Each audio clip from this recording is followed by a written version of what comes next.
이제 저희가 출애굽기에서 성막의 의미를 살펴보고 있지요.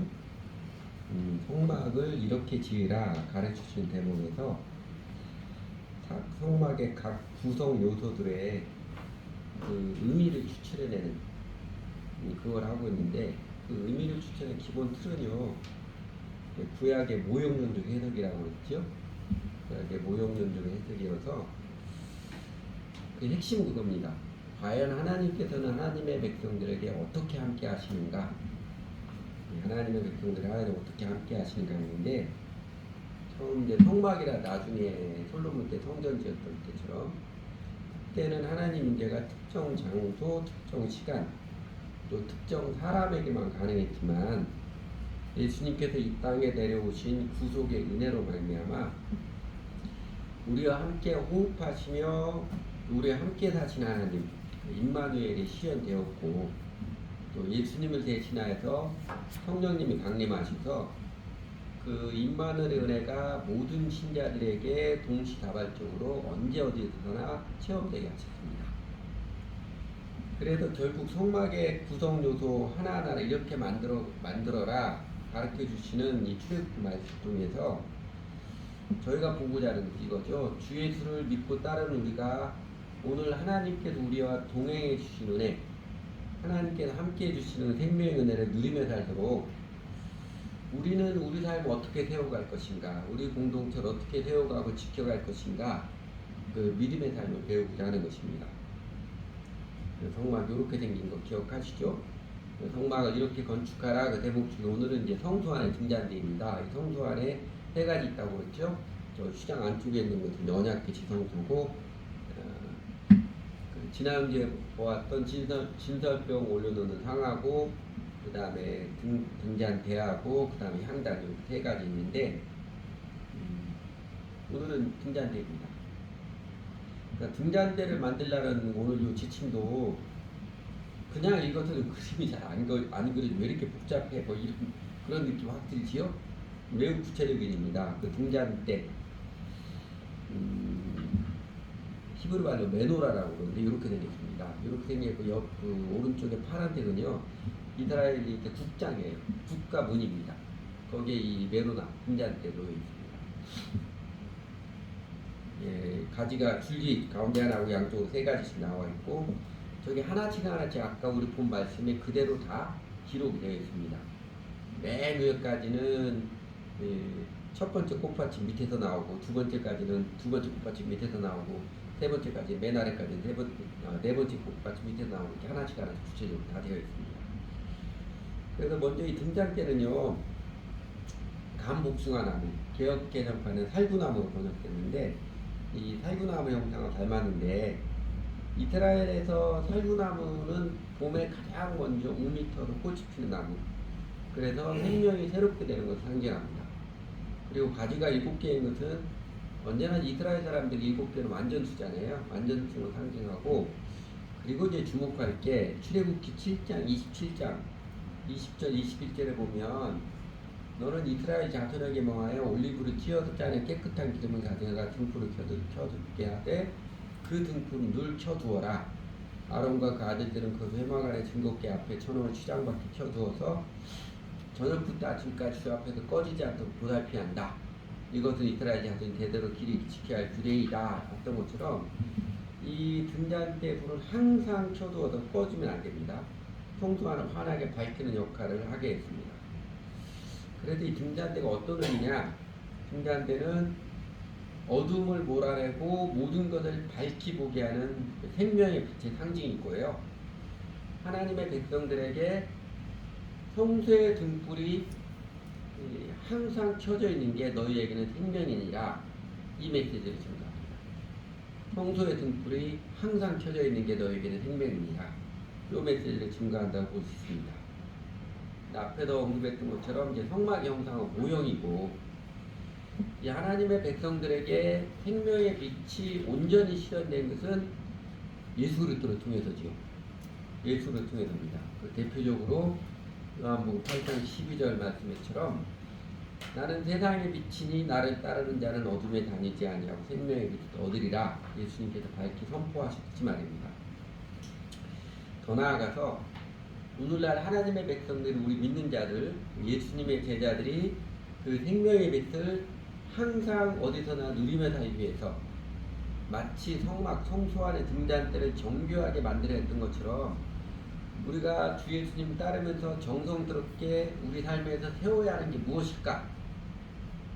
결국 성령님 우리와 동행하셔서 하나님과 함께하는 삶을 살아가는 게 초점인데, 우리가 주 예수님 따르면서 그 예수님의 대속의 은혜를 입어서 주님을 모시고 따르면서 우리가 정성스럽게 세워야 되는, 우리 삶에 세워야 되는 게 무엇일까? 제가 보기에는 예수님의 이 말씀을 확실하게 가르쳐 주었습니다. 산상수훈에는 말씀 중에 마태복음 6장 22절 23절에 예수님 그렇게 가르쳐 주시죠. 눈은 몸의 등불이니 그러므로 내 눈이 성하면 온몸이 밝을 것이요 눈이 나쁘면 온몸이 어두울 것이니 그러므로 내게 있는 빛이 어두우면 그 어둠이 얼마나 더하겠느냐. 내게 있는 빛이 어둡지 않게 하라는 것이고 내게 있는 빛이 항상 밝게 하라는 말씀이지요. 마치 우리 사람 눈이 보배야 그러잖아요. 신체 조직에서 제일 중요한 게, 제일 소중한 게 눈인 것처럼 내 생활 전체의 핵심은 내게 있는 빛이 어둡지 않고 밝아야 한다는 것인데, 그러면 여러분 내게 있는 빛이 무엇이겠습니까? 요 마태복음 6장 22절 23절에 전후에서 주에 어떤 말씀을 주셨냐면요, 마태복음 6장 19절부터 하시는 말씀이죠. 앞에 21절에서 내 보물 있는 그곳에서 내 마음도 있느니라. 그리고 뒤에 24절에서 한 사람이 두 주인을 섬기지 못할 것이니 혹 이를 미워하고 저를 사랑하거나 혹 이를 중히 여기고 저를 경히 여김이라. 너희가 하나님과 재물을 겸하여 섬기지 못하였느니라. 이렇게 말씀하셨습니다. 사람은 자신이 제일 소중히 여기는 보물에 마음이 기울어집니다. 그러니까 어떤 말씀이에요? 돈, 재물에 눈멀지 말고, 하나님을 제일 소중히 여기고 하나님을 제일 사랑하는 안목이 바로 잡혀야 하나님께서 돌보시는 은혜와 생명을 누리는 온전한 삶을 살 수 있다고 가르쳐 주신 맥락입니다.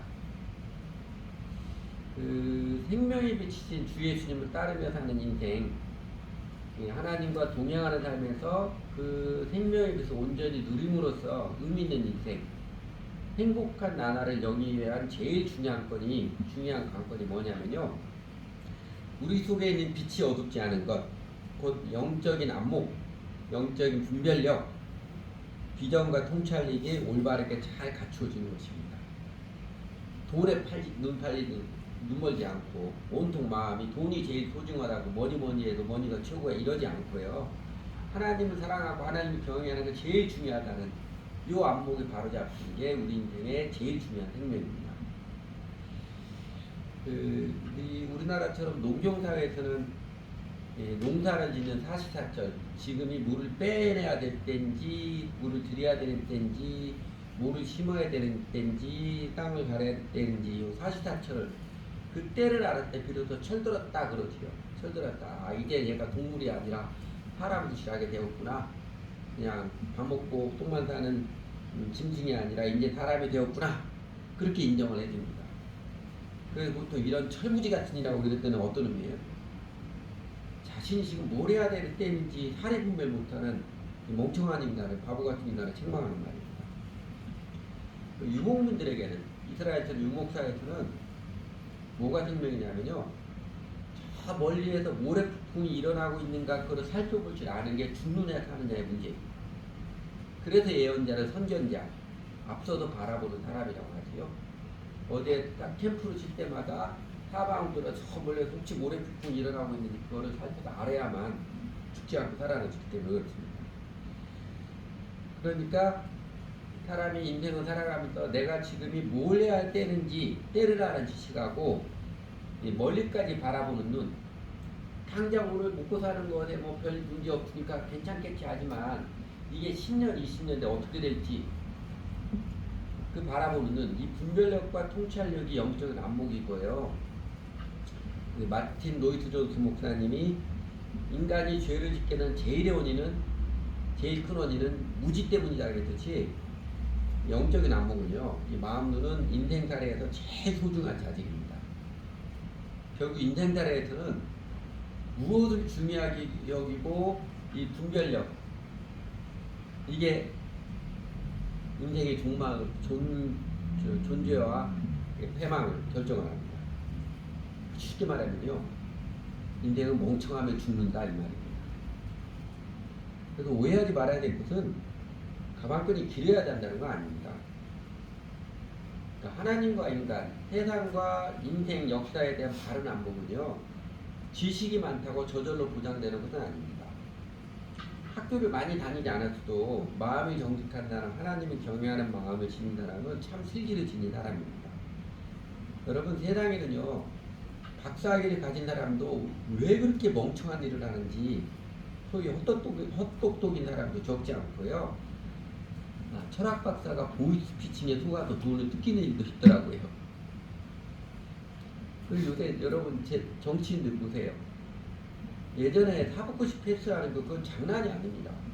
장난이 아닌데 그 정말 버릇없고 집중력 있고 끈기 있는 사람만 통과하는 거의 바늘구멍인데 그 사법고시 패스한 정치인들이 아주 만인의 비웃음을 살 만한 멍청한 언행을 얼마나 많이 하고 있습니다. 여러분, 그렇다면 성막 성소의 등잔대를 잘 만들어서 그 불이 항상 밝게 켜져 있게 하듯이 우리가 하나님께서 동행해 주시는 은총을, 그 생명을 온전히 누리기 위해서 영적인 안목, 참된 마음은 어떻게 갖추어갈 수 있겠는가? 우리는 우리 인생에서 영적인 안목, 참된 통찰력을 어떻게 세워갈 수 있는가? 그게 중요하겠지요. 그 솔루션으로 세 가지, 하나님 말씀 원리라고 믿는 바에 따라 세 가지가 이렇게 드리겠습니다. 첫째는요, 우리 잘 아는 요한복음 3장 3절 말씀에 따라 진정으로 거듭나야 합니다. 곧 마음과 생각의 대방향 전환, 회심이 분명히 있어야 됩니다. 예수께서 대답하여 가라서 내가 진실로 내게 이르노니 사람이 거듭나지 아니하면 하나님 나라를 볼 수 있느니라. 이 말씀은 이제 이런 뜻도 내포합니다. 사람이 진정으로 거듭나야, 그래야 비로소 하나님 나라를 알 수 있고 볼 수 있다는 것입니다. 하나님 나라, 인생의 실제이고 병든 세상을 구원하고 치유하는 일인데, 여러분, 인생길도 세상 돌아가는 역사의 실체와 궁극도 거듭난 사람이어야 비로소 똑바로 볼 수 있다는 것입니다. 다 아는 것처럼 선악과를 따먹은 인간, 하나님을 거부한 인간의 제일의 특징이 뭐예요? 자기중심적인 눈이 밝아져서 멍청해졌다는 것이죠.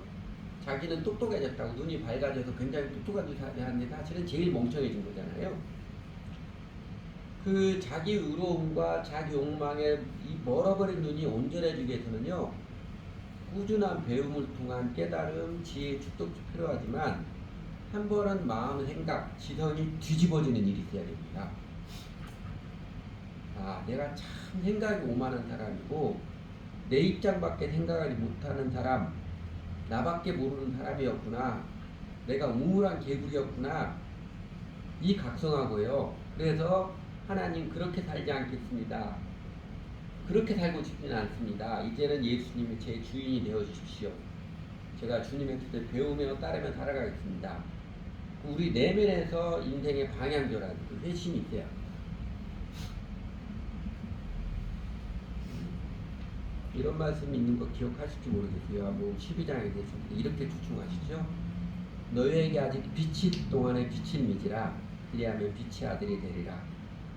예수님 초청하시는 거죠. 예수를 주님 온전히 믿고 회개하고 예수 온전히 주님을 믿어서 거듭나라, 다시 태어나라 추청하는 것입니다.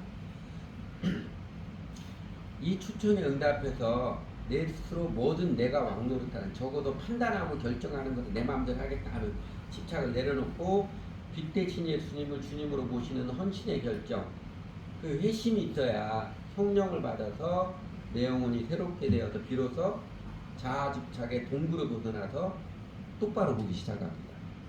세상을, 내 자신의 인생을, 다른 사람들을, 무엇보다도 하나님을 똑바로 보기 시작합니다. 두 번째는요, 예수의 빛이 어둡지 않게 두 번째 중요한 것은 아까 요한복음 8장 12절에 봤던 것처럼 예수님을 잘 따라야 합니다. 나는 세상에 비치니 나를 따르는 자를 어둠이 다니지 아니하고 생명에 얻으리라 그 말씀이죠. 예수 믿는 신앙은 또 신앙생활은 한 번 들여놓으면 한 번 들어놓으면 평생을 보장하는 뭐 보험이나 한 번 달성해 놓으면 영원히 보장해서 따놓은 당당 이런 거 아닙니다. 뭐 약사나 의사 자격증 한 번 따놓으면 죽을 때까지 하는 뭐 그런 거 아니에요. 하나님께서 동행해 주시는 그 생명의 은총을 누리는 신나는 삶을 살게 하는 신앙생활은요, 자아를 내려놓고 예수님을 주님으로 모신 한 번의 큰 회심하고 그 다음에 그 주 예수님을 배우고 따르는 추구의 열정입니다. 예수님을 따른다는 것은 제일 기본적으로 배우며 실행하며 산다는 뜻이지요. 예수님을 배워서 예수님의 뜻에 따라 실행하며 산다는 뜻입니다. 그리고 예수님의 뜻을 배우며 실행하는 데에는 자연스럽게 자기를 부인하는 이전에 내가 갖고 있던 확신, 내 개똥철학, 세상적 판단 기준을 당연히 버리는 것을 포함합니다.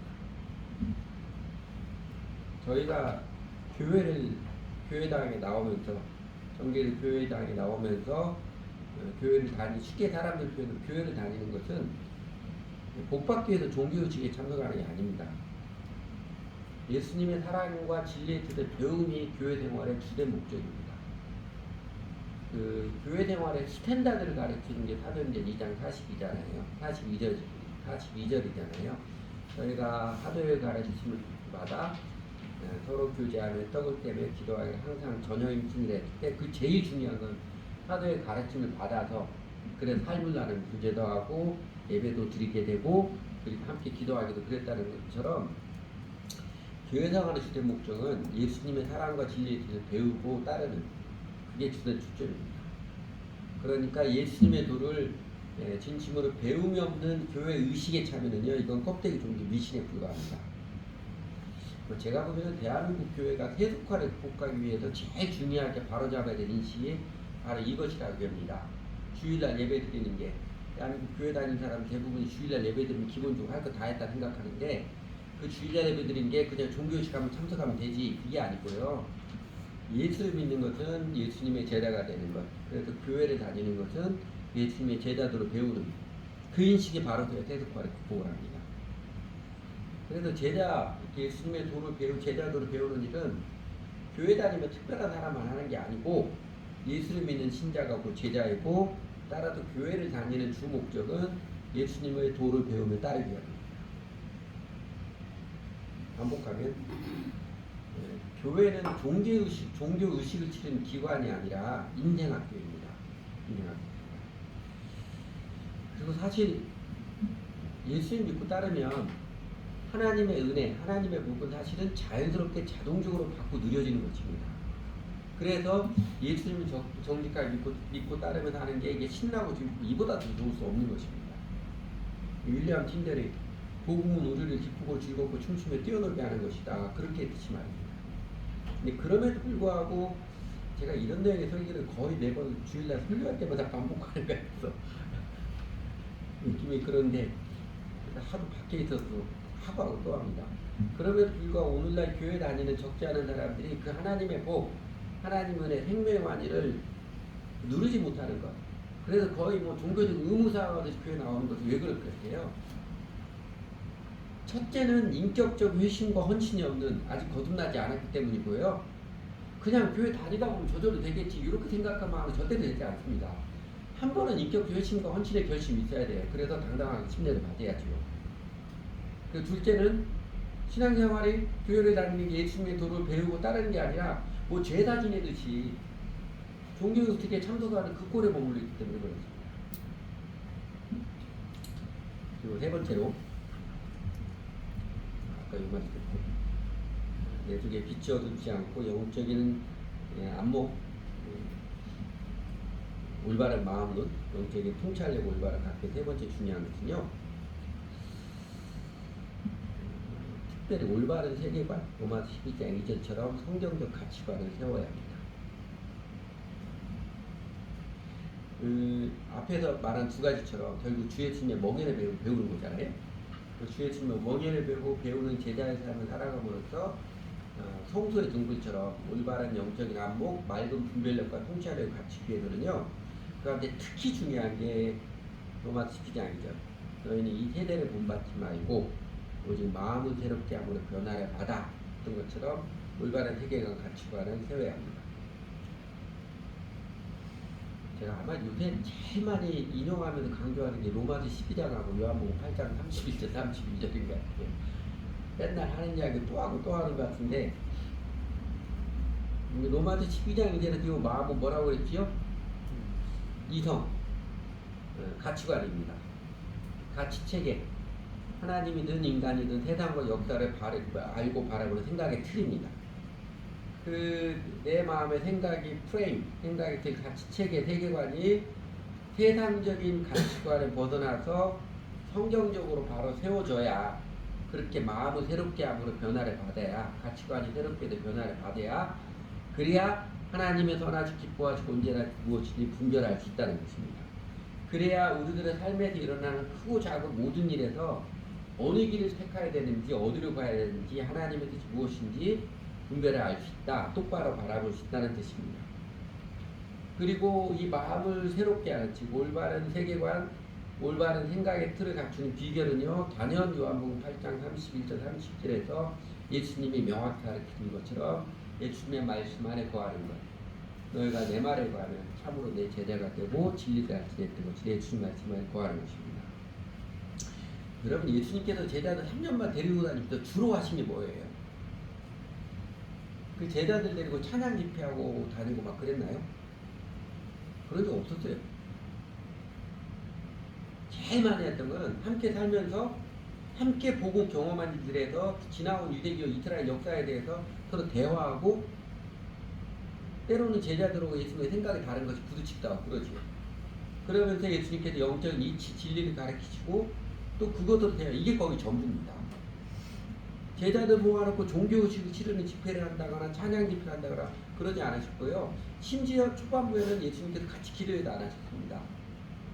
그냥 같이 살면서 대화하고 토론하고, 그래서 제자들의 마음의 생각들이 잘못된 가치를 가지는 것은 하나씩 하나씩 흔들고 금이 가게 하고, 그러다가 십자가를 통해서 왕창 깨지게 하고 부활하신 다음에 다시 새롭게 깔아주신 새로운 가치관을 가르쳐 주신 것이죠. 그래서 네덜란드 화가이자 사상가인 한스 로크마크라는 사람이 있는데, 그 사람이 현대미술과 기독교 유명한 책입니다. 그 책에서 올바른 신앙의 길을 제시하면서 이렇게 요약했지요. 많이 배워라, 많이 공부하라, 많이 고민하라, 많이 토론하라, 많이 기도하라. 그게 교회 생활입니다. 그게 교회 생활입니다. 그래서 지금 우리들의 되어지는 세상의 일, 교회의 일, 우리 인생의 일들에 대해서 성경도 많이 공부하고, 그 다음에 그것을 우리가 고민도 좀 하고, 그 다음에 교회 식구들끼리 서로 이야기하고 나누면서 토론도 하고, 그리고 하나님도 가르치고 기도도 하고, 그런 과정을 통해서 성령님이 우리 마음에 이렇게 찌들어 있는 세속적인 가치관 틀들을 하나씩 벗겨나가고 성경적으로 다시 세워져 가는 것입니다. 또 하나요, 이건 이제 많은 신앙 선배들과 그리고 제 작은 경험에서도 고민을 드리는 것은, 인생과 사회, 역사에 대한 공부도 꾸준히 하는 게 성경적 세계관을 확실하게 갖추는 데 큰 도움이 됩니다. 여러분, 하나님의 계시가 두 종류 있다고 그러죠? 특별 계시하고 일반 계시. 예수를 통해서 보여주신 것은 특별 계시이고, 창조된 자연, 세상에 돌아가는 역사를 통해서 보여주신 것은 일반 계시라고 그러잖아요. 그런 것처럼 특별 계시가 특별 계시 확연하게 드러난 것은 일반 계시. 하나님이 지으신 만물의 자연과 또 인간이 살아온 사회, 세상 역사들을 살펴보면서도 확실하게 드러납니다. 프란시스 슈페 목사가 그걸 이렇게 비유로 들었습니다. 어느 사람이 자기 집에서 오래된 책을 하나 발견해. 이 책이 굉장히 중요한 책이에요. 세상에 대해서 잘 밝힐 수 있는데, 그런데 결정적으로 중요한 부분이 뜯겨지고 없는 거예요. 나머지가 가지고 세상이 어떻고 인생이 어떤 것인지 대충 감을 잡을 수 있는데, 이게 결정적으로 중요한 부분이 없어서 좀 흐릿한 겁니다. 그러다가 그 결정적으로 뜯겨진 부분을 다시 발견하게 됐어요. 그러니까 결정적으로 특별히 부분을 다시 발견하게 되니까 나머지 부분 지금까지 흐릿하고 그래도 큰 인과를 잡았는데 더 확연하게 드러나서 깨달아 아이랬다고 그렇게 표현합니다. 그 비유처럼 그 핵심을 깨뜨는 본질을 깨뜨는 예수님의 말씀, 성경적 세계관을 배우면서 그러면서요 인간들이 살아가는 사회 모습 또 세상 역사를 보면 훨씬 재미있고 그러면서 예수를 믿는 게 예수님이 왜 길이고 진리고 생명인지 깨달으면 거듭거듭 확인이 됩니다. 그러니까 성경적 세계관 이게 잡혀 있으면 오늘날 혼란스럽게 느껴지는 세상에 되어지는 일들, 우리나라 뭐 정치 일들, 경제 일들, 그다음에 세상에 되어진 여러 가지 일도 그러면서 훨씬 더 꿰뚫어 보는 안목이 됩니다. 그리고 예수님이 정말 우리의 구세주이고 주님이시냐 이게 거듭거듭 확인이 되고 체험이 되죠. 그래서 여러분 교회를 통해서 예수님의 말씀을 배워가면서 문사철이라고 그러죠. 문학, 역사, 철학 인문학 책들을 꾸준히 읽기를 권하고요. 유튜브도 그런 소재들 인문학, 역사 소재들을 보기를 권합니다. 그리고 이게 또 참 재미가 있어요. 성경적 세계관을 어느 정도 틀어가고 이게 함께 자라가잖아요. 성경 세계관도 같이 자라가고 그러면서 세상 역사를 다시 보는 것도 굉장히 재미있습니다. 사실은 말씀신경 자극하고 오락거리는 것도 훨씬 더 재미있어요. 그래서 여러분 하나님께서 일반 계시로 보여주시는 인생을 다루는 문학, 그 다음에 역사, 또 본질을 다루는 세계관적인 내용들 그건도 여러분 꾸준히 보기를 권하시기 바랍니다. 우리가 각자 맡은 소명적인 직업적인 일이 있잖아요. 공부가 있잖아요. 그것만 하루 12시간 내내 주구장창 못하지요? 못합니다. 그 마틴 루이스 목사님이 그 목회하기 전에 의사였었거든요. 근데 그분은 그런다고 그러더라고요. 그 신학서적 보다가 피곤하면 의학서적 봐서 리프레시하고 다시 봤다고 그러는데 우리 잘 아는 목사님 김현철 목사님이요. 목회하다가 스트레스 받으면 맨날 수학 정석 문제 풀었대요. 근데 그런 것처럼 우리가 하는 직업적인 일 그것만 24시간 내 집중해서 할 수 없습니다. 리듬이 있어야죠. 그 리듬을 무엇으로 리듬을 삼느냐 이게 중요한데 인문학 책들이 있는 습관을 들이면은요 제가 세상을 바라본 성경적인 가치관, 성경적 세계관을 세우는데 훨씬 더 도움이 많이 됩니다. 그렇게 성막의 성소의 등잔대를 아주 정교하게 만들고 등불을 항상 켜둬라는 오늘의 지침이 오늘 우리들에게 가르치는 가르침은 하나님께서 동에 계시는 그 참복을 온전히 누리기 위해서 내 속의 빛이 어둡지 않게 하라. 곧 영적인 안목, 분별력과 통찰력, 내 속에 있는 빛을 맑고 밝게 하라는 그 지침입니다. 그런데 여러분 그 등잔대 가지 하나씩 만들어 나중에 이렇게 끼워도 조립파일 하지 않고 통으로 하나로 만들어라고 하셨지요. 통으로 하나를 만들 꽤 어려운 작업을 해야 합니다. 물론 가지 하나만 이어 붙이는 그러지만 여러분 금이 저기다 아니고 밀반죽도 아니고 그 하나 이어 붙이는 거 쉽지 않죠. 꽤 어려운 작업을 해야 합니다. 영적인 안복, 올바른 마음을 갖추는 게 쉽지만은 않을 것입니다. 한두 번에도 빨리 되는 것도 사실은 아니에요. 예수님께서 함께 하시면서 직접 가르쳐도 제자들도 3년 반 걸렸으니까요. 그러나 그 과정도 그렇게 배워가는 그 과정도 매우 신나고 즐거운 과정일 것입니다. 예수님이 제자들이 예수님 3년만 같이 하면 그게 아주 지겨운 과정이었겠어요? 나중에 하기까지도 어거지로 공부해야 되는 그런 과정이겠어요?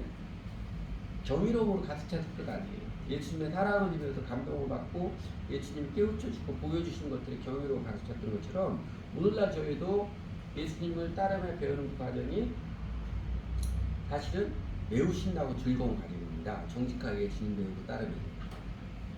그리고 그러잖아요. 정작 우리가 다른 일에서도 보람을 느끼고 뿌듯함을 느끼는 것은 어려운 일을 수행했을 때 쉽지 않은 과제를 마침내냈을 때 더 신바람나게 누리는 것이잖아요. 그래서 여러분 마음을 다해서 주 예수님을 잘 배우고 따르시기 바랍니다.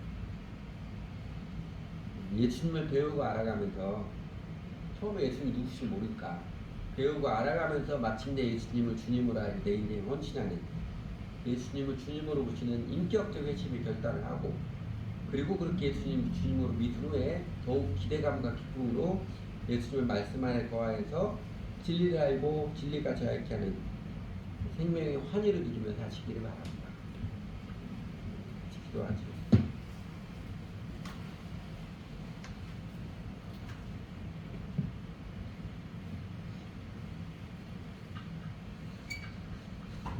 사랑의 하나님 아버지, 오늘은 이제 성막에 등잔대를 정비하게 만들어라 그 말씀을 통해서 영적인 안목이 중요함을, 인생과 세상을 바라보는 마음눈이 맑아야 됨을, 영적인 분별력과 통찰력이 인생살에 제일 중요한 것임을 교훈해 주셔서 감사드립니다.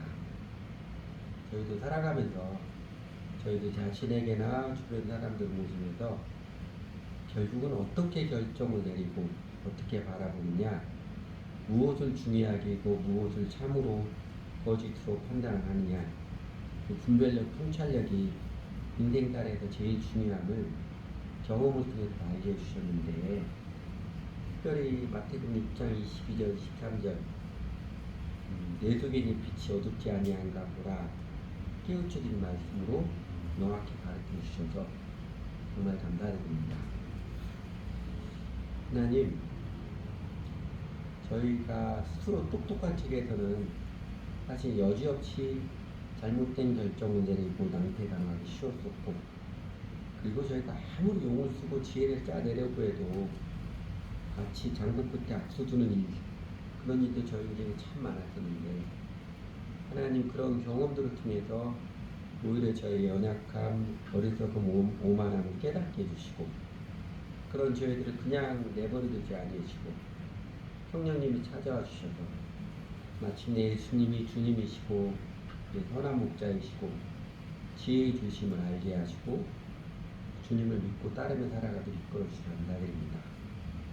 그리고 저희가 참 부족한 모습이었는데 예수님을 주님 믿고 따르면서 주님을 배워가면서 나는 생명의 빛이니 나를 따르는 자는 어둠에 다니지 아니하고 생명의 빛을 얻으리라 했던 주님의 말씀이, 저희가 내 말을 가면 진리를 알지니 진리가 너를 자유롭게 하리라는 말씀이, 이게 정말 진리임을 깨닫게 하시고 저에게 조금씩 더 실감나게 경험해 주셔서 정말 감사드립니다.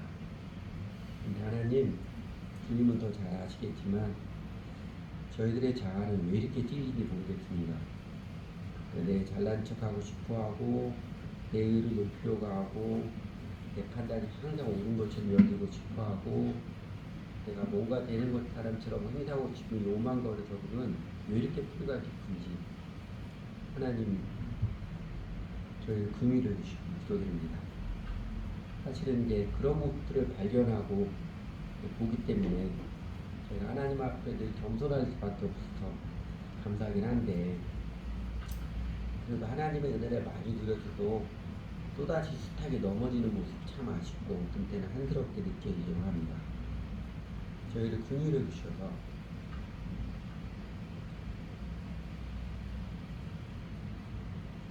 점점 더 주님을 배우고 따라가면서 자아의 동굴에서 헤어나올 수 있도록 진정으로 우리 자신의 자아에 매여진 마음에서 자유함을 누리며 살아가도록 도와주십시오.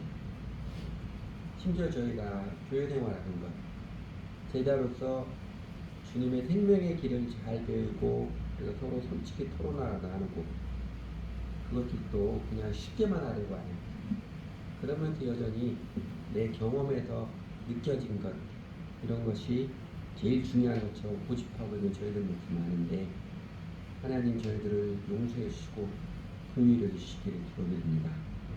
그래서 하나님, 저희를 항상 깨어 살게 해주시고 주님 다시 만날 때까지, 우리 인생에 닿을 때까지 저희가 늘 제자로서 예수님을 배우는 자로 살아야 함을 주님 저희들에게 더욱 새겨주시고 새겨주시기를 사모하고 기도드립니다.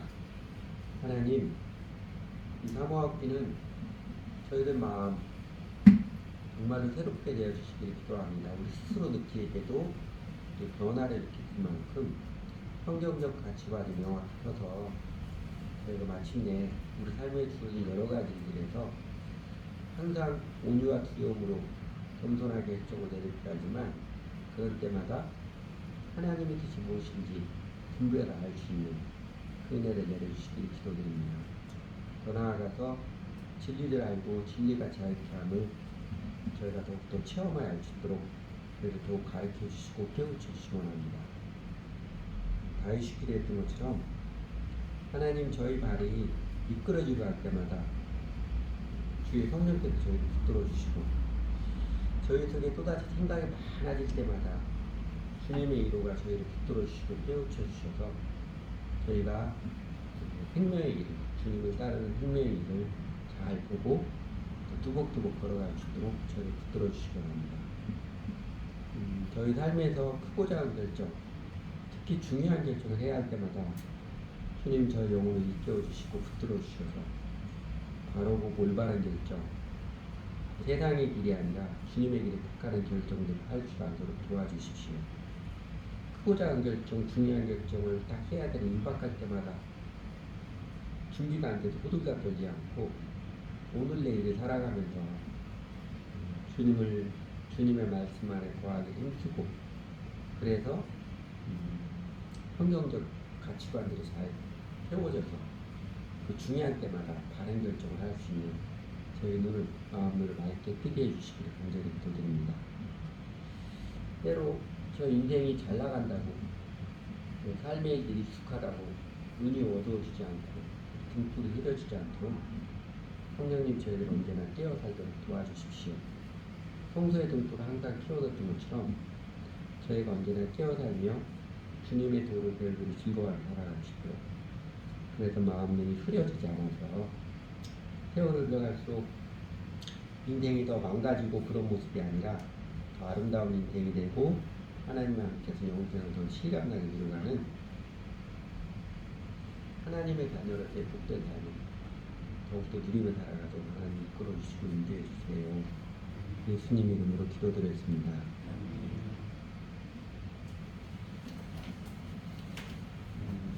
공은 찬송은